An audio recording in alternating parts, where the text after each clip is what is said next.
Everybody, I want to welcome you to our discussion and AMA with Dr. Noam Chomsky. His work speaks for himself. Named very fittingly the father of linguistics, author of Syntactic Structures, Manufacturing Consent, and Necessary Illusions, along with countless other highly influential titles. He is laureate professor in the Department of Linguistics at the University of Arizona, and institute professor and professor of linguistics emeritus at Massachusetts Institute for Technology. Everyone, welcome Dr. Noam Chomsky. Thank you so much, Dr. Chomsky, for being here. And I can't state how much of an honor it is to have the chance to talk with you today. Glad to be with you. Yes, sir. So what I'm going to do is I'm going to start by asking the questions that I've had submitted to me by people rather than my own questions first, because I want everybody to have a chance to ask what they want before I do. And the first question I have for you today is, when you look back at the time in which you wrote Manufacturing Consent, did you think that things would evolve in the way that they have? And what are your thoughts on how your ideas from that book have evolved since its conception? Well, the first edition was in 1988, and we didn't pay any attention to digital media.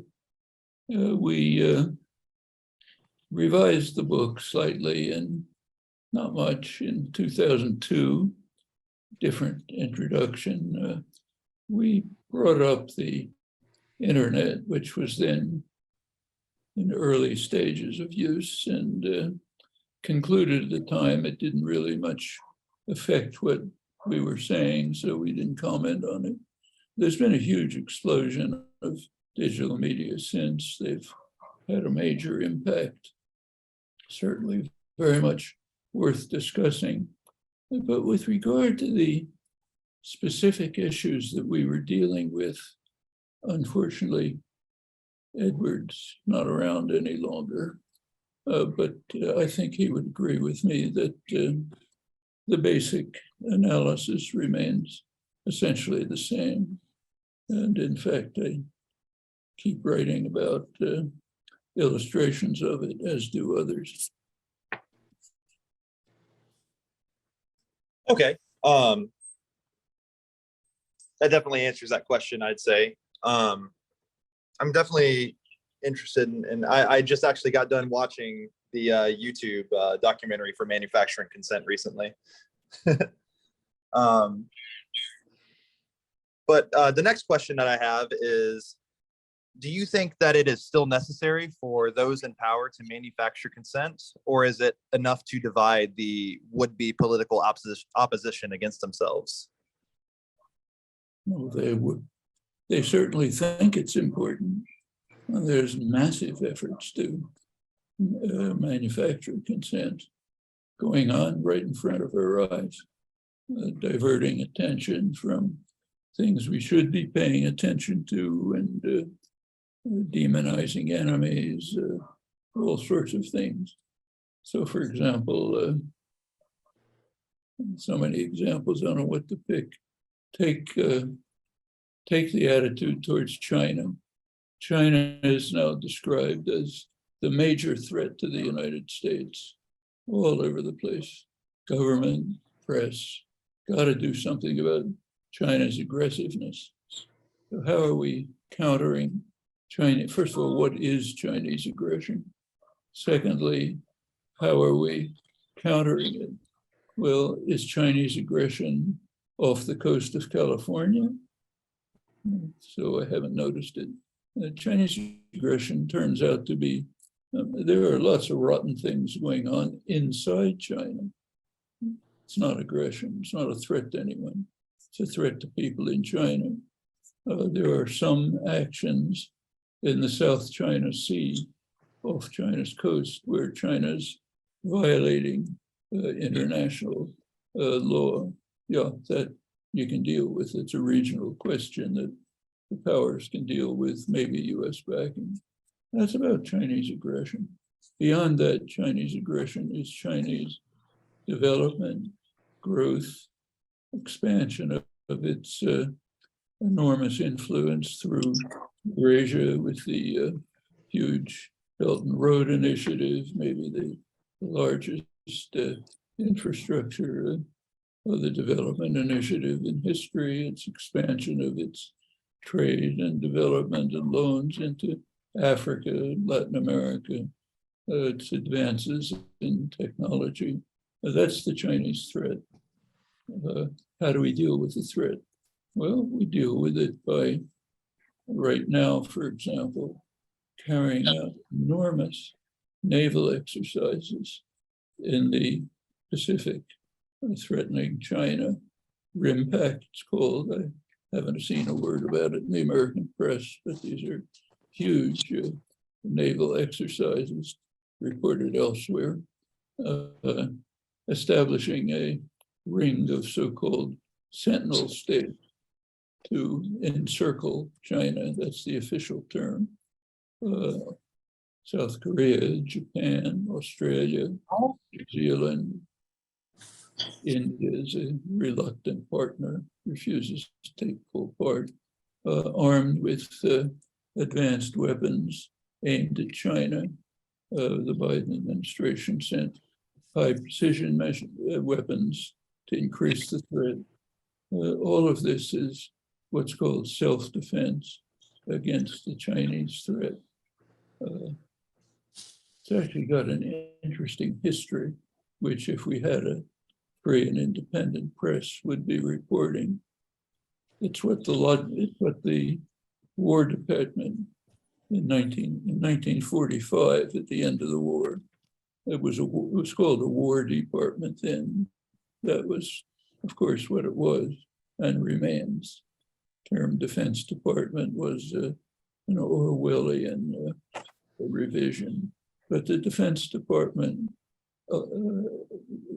outlined plans for the US to take control of almost all of the world and to contain, and the word was contain, not encircle, contain Russia with surrounded by hostile military forces, but to deny Russia the right to anything comparable.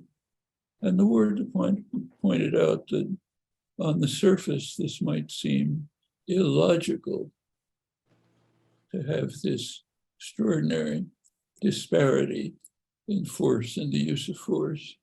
But they said there's a deeper logic behind it. So it's a logical impossibility, illogical illogicality. That was their phrase. Well, same is true today. Our encircling China to contain the threat of China is a logical illogicality. I can go ahead and I can ask the next question if you'd like. This one comes from Detroyer himself. He wants to know, do you think the development of the human capacity for language was more likely a slow and gradual process or something that came about more rapidly? Well, we know a fair amount about that. I mean, there's one respect in which every capacity, including the capacity to walk, to breathe, has a history that goes back to the origin of life. Everything goes back, for example, to the formation of complex cells.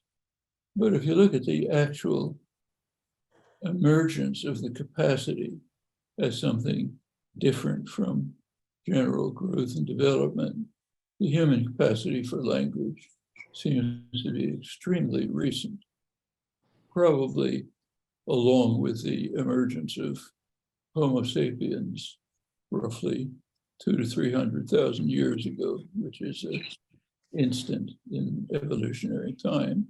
We were a very young species.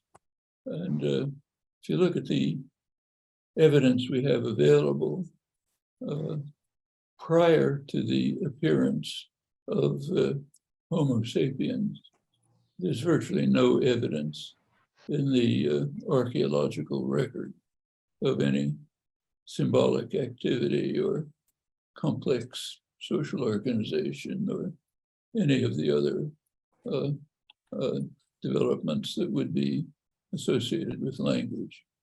And we know now by genomic evidence that humans began to separate roughly on the order of 150,000 years ago. That's not long after humans appeared. The groups that separated share the language faculty. As far as we know, they're all the same, which means that language developed in that brief window between the emergence of Homo sapiens and the beginning of their separation into diverse groups. It was a very small group. If that's the case, then the emergence of the human capacity was almost instantaneous in evolutionary time.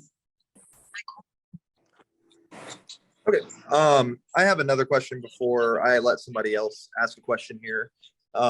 This one is also from Friction, and it says, do you think that the relevant capacities for language became prevalent in humans because of their relevance to language and communication directly, or was it some other reason? Example, Gracia, recursive thinking and problem solving. That's an interesting question. From classical Greece, classical India, 2,500 years ago, up until the 20th century, it was assumed that language is basically associated with thought. Language generates thought. Thought is what is generated by language. They're basically indistinguishable. 20th century underwent several changes. One was the behaviorist revolution. Other was structuralism. It was radical change. And at that point, and the tradition was totally forgotten, but at this point, instrumental questions were raised. Was language developed for the need of communication? Is communication the fundamental, sort of essential property of language? Actually, I think the tradition was correct. Language is it's not even an instrument of thought. It creates thought. It's the system of thought. It's used for communication. Everything we do is used for communication. Our style of clothes, or the way you comb your hair, all sorts of things. Language is very useful for communication, so we use it for them. But when you look into the fundamental design of language, it seems that its structure is such that questions of communicative efficiency simply don't arise. There are many cases where there are conflicts between communicative efficiency and computational efficiency, meaning just finding the most elegant solution to the problem of recursive enumeration of thoughts. Invariably, without exception, communicative efficiency is discarded. So it seems just a modern prejudice that communication is the essential feature of language. There was no things. Notice that things don't evolve for reasons. That's a mistake. They just evolve. If they have served some function, they stay. So think about evolution for a minute. I mean, evolution basically we can break it into 3 stages. First stage is some disruption takes place in the existing system. Could be a mutation, could be gene transfer, could be symbiosis. A bacterium swallows another microorganism. It's what the major factor that led to complex cells, some disruption or other.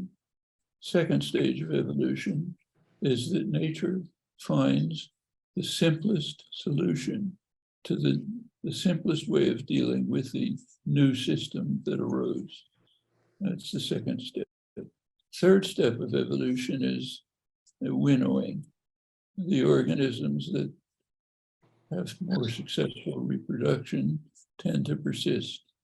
But in the second stage, when the system is being created, the nature has no idea about what the functions will be, doesn't pay any attention to them. It's just finding the best solution to a physical problem. That's the same is true of language evolution. We can speculate that what might have happened, very likely, is that some small rewiring of the brain took place and yielded the property of recursive enumeration of a digital infinity of objects. Then nature comes along, figures out the simplest way to deal with this. That's language. Then we never reach the winnowing stage. There's no indication that natural selection played any role after that. As I said, all people seem to have the same language faculty. Maybe that's because the time was too brief. Maybe it's because the elegance of the design was such that it's either all or nothing.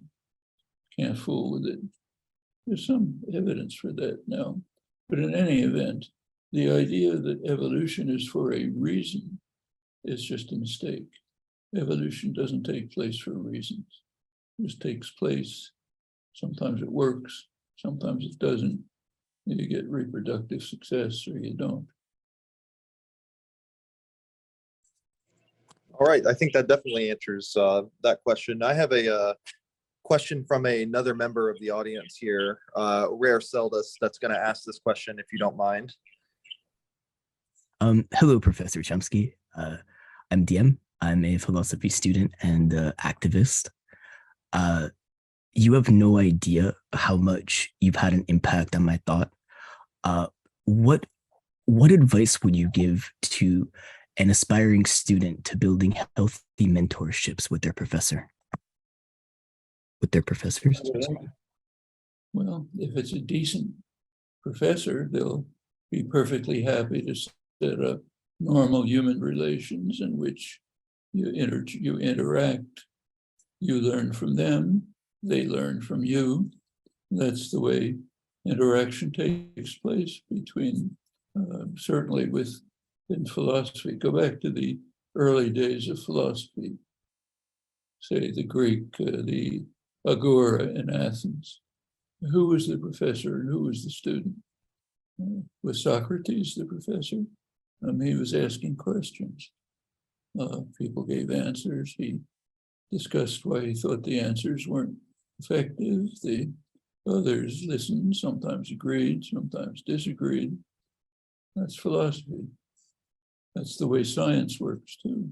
If you're in a research lab, there may be a professor, he may somewhat directly develop discussion, but others participate, often have good ideas, you pursue those. It's an interactive process. So I don't think it's, the advice for an aspiring student is just to participate as fully as the structure of the situation permits. If it's a healthy situation, the structure will be very forthcoming, lots of opportunities. Thank you so much, Professor Chomsky. No, we can move on. I really appreciate your answer, though, and I really appreciate your time. All right. I have another question that's been submitted here by Dorth Arianis, and I will read it out loud real quick and paste it into the chat for you. It says, It says, do you think the episodes in History of Science show that propositions were thought to be known a priori and came to be rationally revised in the light of experience in reference to Quine's indeterminacy arguments? Well, there have been such cases. Quine's indeterminacy arguments don't seem to me to have any force.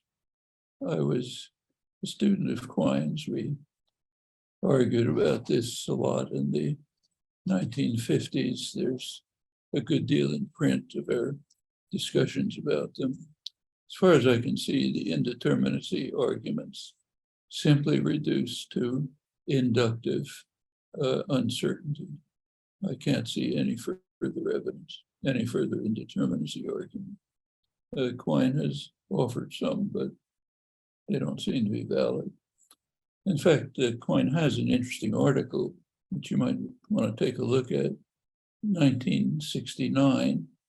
It's in the New York University Symposia on Philosophy of Science. There was a symposium on language. Quine took part, I took part, a couple of others. And Quine's paper in that symposium, I think, is worth reading. What he says there is that there's an enormous gap between stimulation, data available, and knowledge obtained. And we have to be willing to accept whatever innate structures there are that are needed to explain the transition across that gap. Well, as far as I can see, that throws away everything. I don't see what remains of indeterminacy, the problems about reference, anything else. Well, read the article and see what you think. All right. Definitely, I think that question. Oh, okay. Yeah, I think that question definitely got answered for sure. I have my own question here. I'll paste it into the chat for you. What are your thoughts in regards to the police response to the Uvalde shooting, and how can we improve our response from the parties involved? The response to the Uvalde shooting is not to allow it to happen. Are there other countries where schools have to be fortified to protect the children from shooters? Are there other countries where teachers have to be armed, where campgrounds have to be patrolled by the 82nd Airborne to make sure that campers won't be shot? I mean, this is a specific US pathology, and a pretty recent one, incidentally. The Wild shooting is just a plague that has expanded over the United States. It was always a little off the spectrum, but now it's totally different. As for the police response, well, you know, the press has done as much as I can say. It is kind of amazing that lots of police officers were around and there was no way to get in to stop the shooter.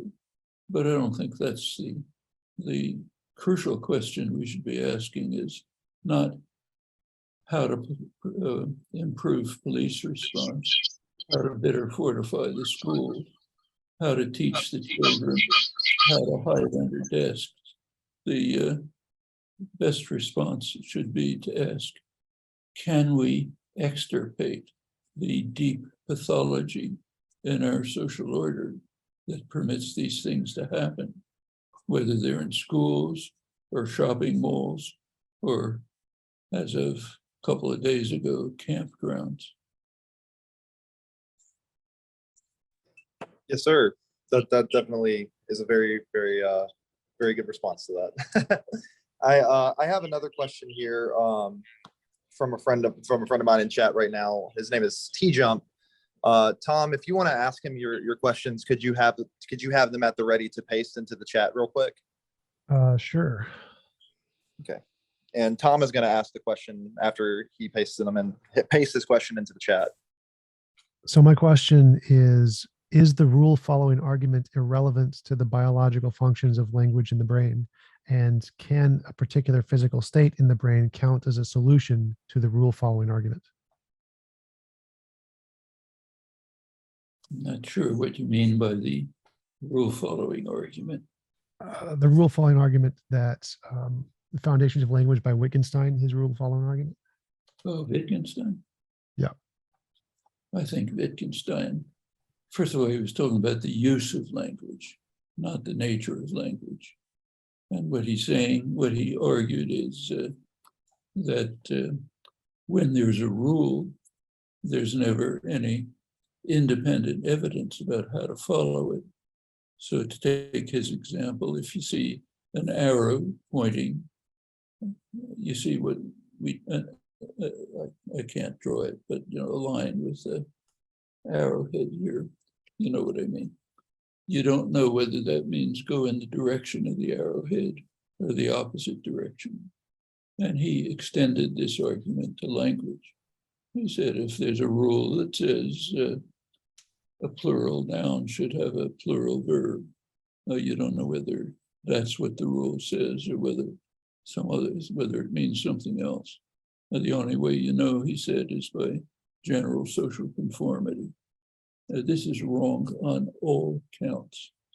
The arrow, we have an instinctive bias towards going in the direction of the arrowhead. Could easily be proven by experiment. I imagine that dogs have the same instinct. It's never been tested, but that's surely an instinctive bias. It's not something we follow by social convention. It's not like stopping at a red light.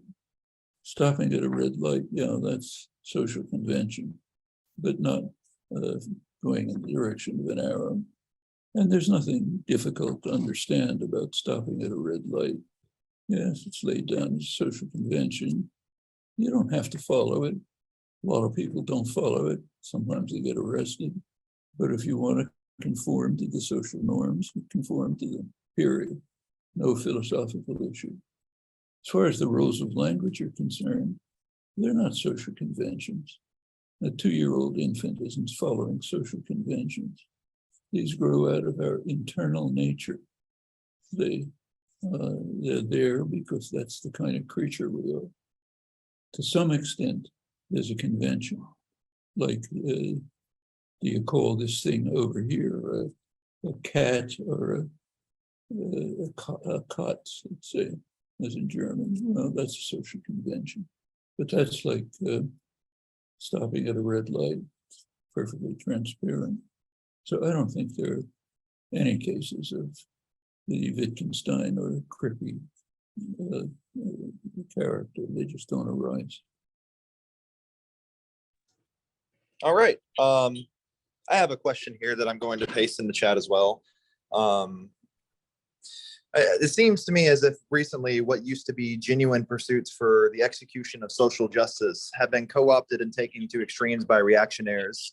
What can we do in regards to promoting a more patient society that listens to receive rather than listening to react on impulse?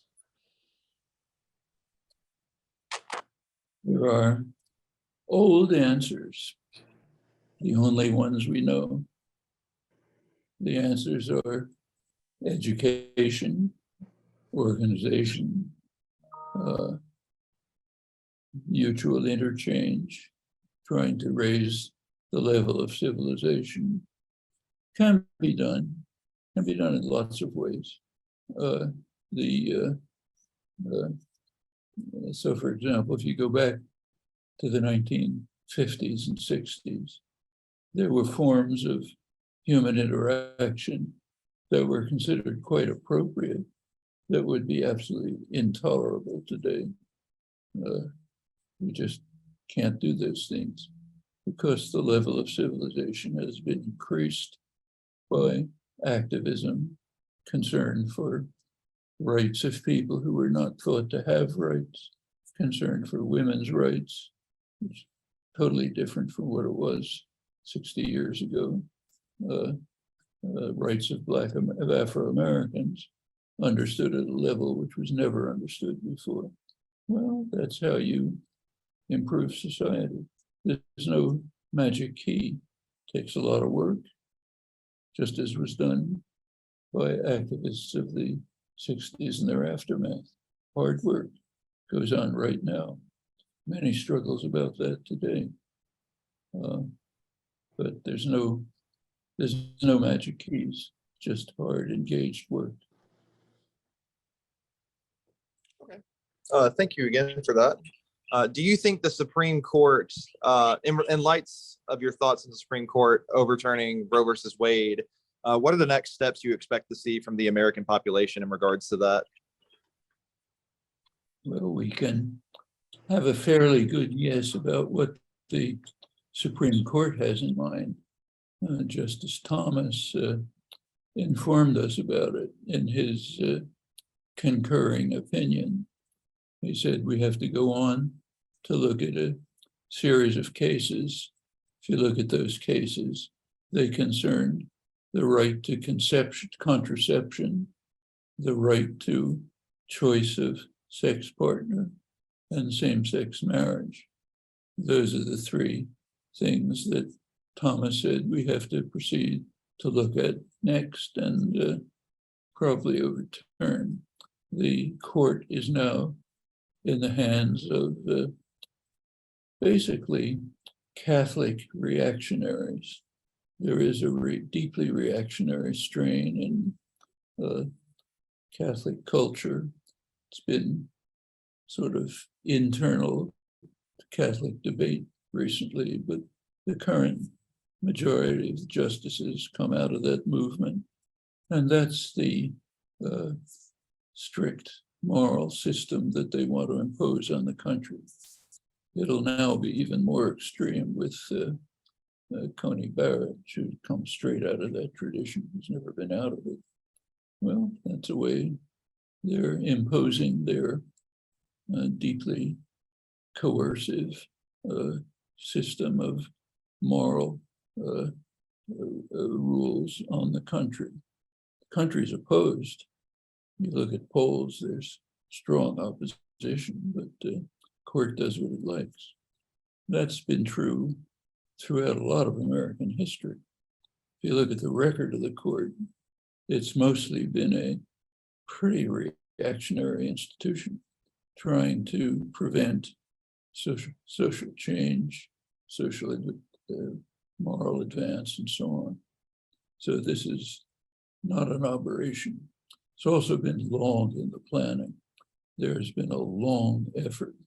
Mitch McConnell's been involved, many others, plenty of money behind it, to try to convert the whole federal judiciary into a far-right institution, working through the Federalist Society. All right, Dr. Chomsky, I have a very, very simple question. Are you skeptical at all in the voting process in the United States? And if so, then to what extent?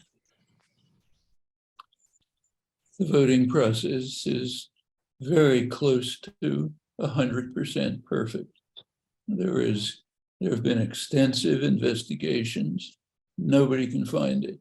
More than minuscule cases of not even fraud, just error.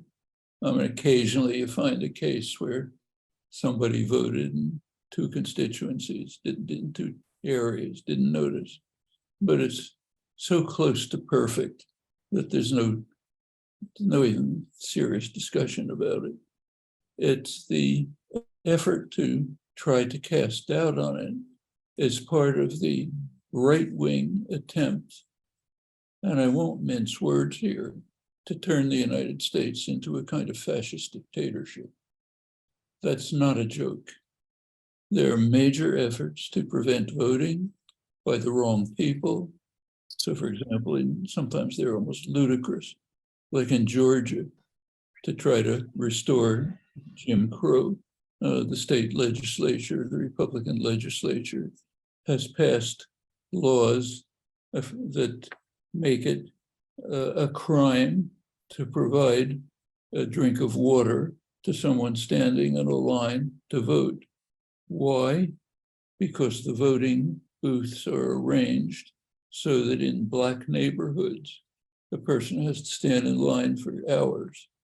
In an affluent white neighborhood, you just walk in and cast your vote. But when people are forced to stand in line for hours, maybe they want a drink of water. Well, that's a way to get around saying we're a racist state. Sorry, you're a racist legislature. That's happening in hundreds of cases around the country. There's something more extreme that incidentally we just learned about today. It's a very interesting report that came out today from Oxus, which is AXIOS, which makes it, which is a pretty reliable outfit. They did a study of a directive that came out of Trump's Oval Office in the last couple of days of his presidency. That's below the radar, pretty much. It was an order that reclassified the people in the civil service. Civil service is traditionally nonpartisan. It's tens of thousands of people working in government who are nonpartisan. They just do their job. But the Trump administration passed an order which basically made it possible to fire large numbers of them and to replace them with civil servants who will serve the maximal leader, Donald Trump, the God. These will be civil servants who follow his orders, not who work for the country. Well, nobody noticed it much. The Biden administration rescinded the order, but now it's back in Congress. Congress is considering legislation which will bar such actions. They've passed the House. They're blocked in the Senate. Republicans won't let them through. That means Republicans want to preserve the option for the president, who they hope will be their president. No Democratic president would do it, who will then reconstitute the civil service into a body that obeys the leader, the maximal leader. That's fascism. That's one of our two political parties right in front of our eyes. One absolutely very, very insightful answer, Dr. Chomsky. I have another question here. This one is going to be from my friend Jen, who's in the audience right now. She has a question. At this point in your career, is there anything that still surprises you? And if you could say something to your 20-year-old self, what would you say? Well, what I just reported 2 minutes ago was a surprise to me. I didn't think that even the current Republican Party would go that far in trying to undermine American democracy. Now, they've been doing it. This question about voter fraud is an example of how they've been doing it. All of that's part of a long-term effort to undermine the respect for democratic institutions so that they can use their techniques to try to take permanent control of the country as a minority group, minority party. That's a surprise to me. I wouldn't have expected that 25 years ago. I have expected it for the past 25 years, ever since the Gingrich Congress in the 1990s, which started the Republicans on this course towards abandoning the role of a political party and becoming what some political commentators have called a radical insurgency that has abandoned parliamentary politics. That's a surprise. I didn't expect that in the United States. There are other surprises. For example, one thing, I mean, I can't say I'm totally, well, one thing I was surprised about 77 years ago, and I keep being surprised about it. 77 years ago on August 6th, we're coming to the anniversary, the bombing of Hiroshima was announced.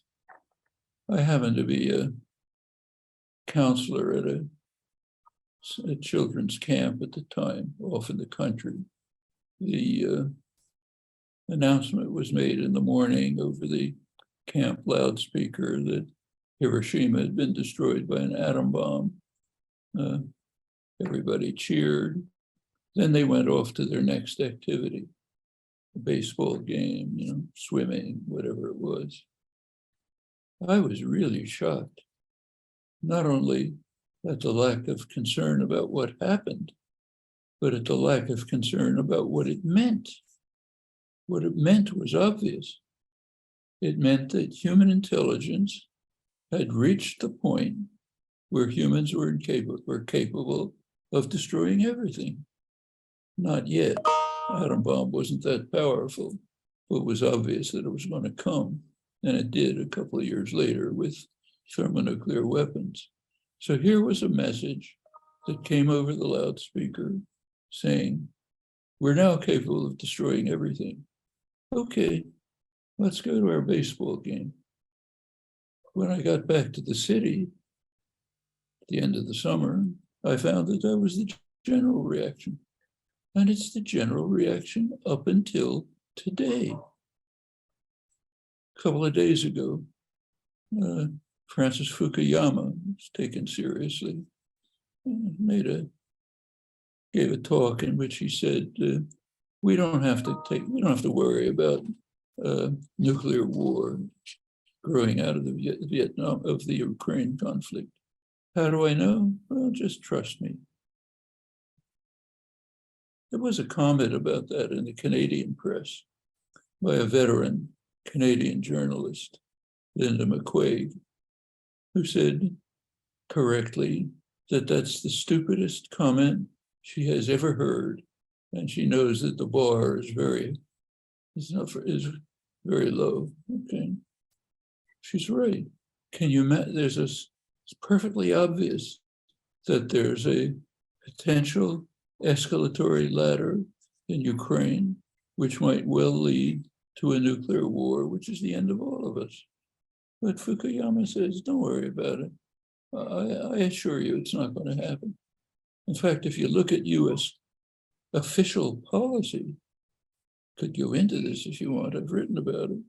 It basically says that we should pursue that course.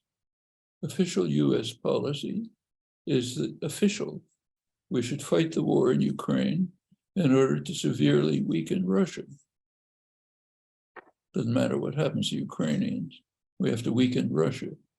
Well, suppose we proceed to weaken Russia.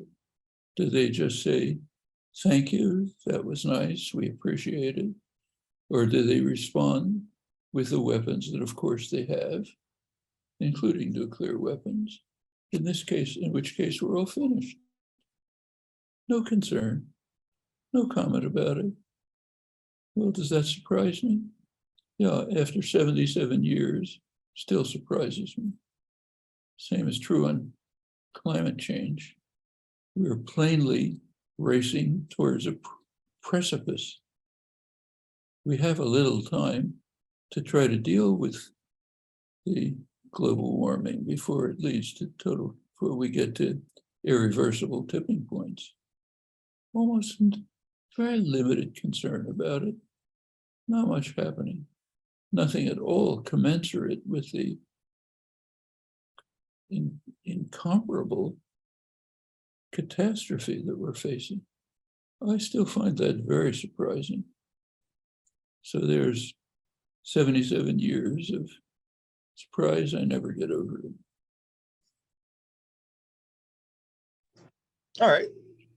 Thank you again for that answer, Dr. Chomsky. I have my own question here, and this is just, I guess, a pretty simple question. Is that in regards to Biden's recent development and his approval rating, it dropped to 37%. What do you think contributes most to that fact, and what actions do you think he should take to improve that rating among voters?